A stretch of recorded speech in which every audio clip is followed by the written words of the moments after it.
തൃത്താല എക്സൈസിന്റെ നേതൃത്വത്തിൽ ലഹരിമരുന്ന് വേട്ട. വാഹന പരിശോധനയ്ക്കിടെ 4 ഗ്രാമിലധികം മെത്താഫിറ്റമിനുമായി 3 പേരെ അറസ്റ്റ് ചെയ്തു. പട്ടാമ്പി ഓങ്ങല്ലൂർ സ്വദേശികളെയാണ് പിടികൂടിയത്. Thrithala excise inspector GM Manoj കുമാറിന്റെ നേതൃത്വത്തിൽ കാക്കരാത്തുപടി മോസ്കോ റോഡിൽ കമ്പനിപ്പടിയിൽ വെച്ച് നടത്തിയ വാഹന പരിശോധനയിലാണ് മാരക മയക്കുമരുന്നായ 4 ഗ്രാമിലധികം മെത്താഫിറ്റമിനുമായി 3 പേരെ പിടികൂടിയത്. പട്ടാമ്പി ഓങ്ങല്ലൂർ സ്വദേശികളായ റാവത്തങ്ങാടി വീട്ടിൽ മുഹമ്മദ് ഹാരിസ്, കോഴിപ്പുറത്ത് വീട്ടിൽ നൌഷാദ്, കോർലക്കാട്ടിൽ വീട്ടിൽ മുഹമ്മദ് ഫാഹിസ് എന്നിവരാണ് പിടിയിലായത്. ഇവർ സഞ്ചരിച്ചിരുന്ന കാറും കസ്റ്റഡിയിലെടുത്തു. മാസങ്ങളായി എക്സൈസിന്റെ രഹസ്യ നിരീക്ഷണത്തിലായിരുന്നു ഇവർ.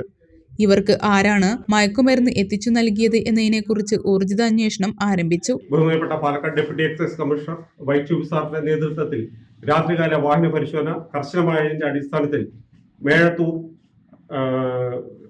കാക്കരാത്തുപടി റോഡിൽ വാഹന പരിശോധന നടത്തിവരുവേ K52S3368 എന്ന വാഹനത്തിൽ 4.459 ഗ്രാം MDMA കടത്തിവന്ന കുറ്റത്തിന് പ്രതികളായ 3 ആളെ അറസ്റ്റ് ചെയ്തിട്ടുള്ളതാണ്. രാത്രികാല ബാക്കി പ്രതികളെ കുറിച്ചുള്ള ഊർജിതമായി അന്വേഷണം നടത്തിക്കൊണ്ടിരിക്കുകയാണ്.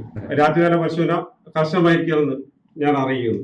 Excise inspector S Suresh, grade AEIമാരായ S Sinchu, G Santhosh Kumar, E Jayaraj, preventive ഓഫീസർമാരായ VP Mahesh, Ahammed Sudheer, civil excise ഓഫീസർമാരായ P Arun, EV Aneesh, Hariprasad C, Arathi, Anuraj എന്നിവർ റെയ്ഡിൽ പങ്കെടുത്തു.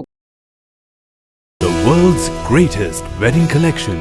Emmanuel Silks, M Space Shopping Center, Mele Patambi.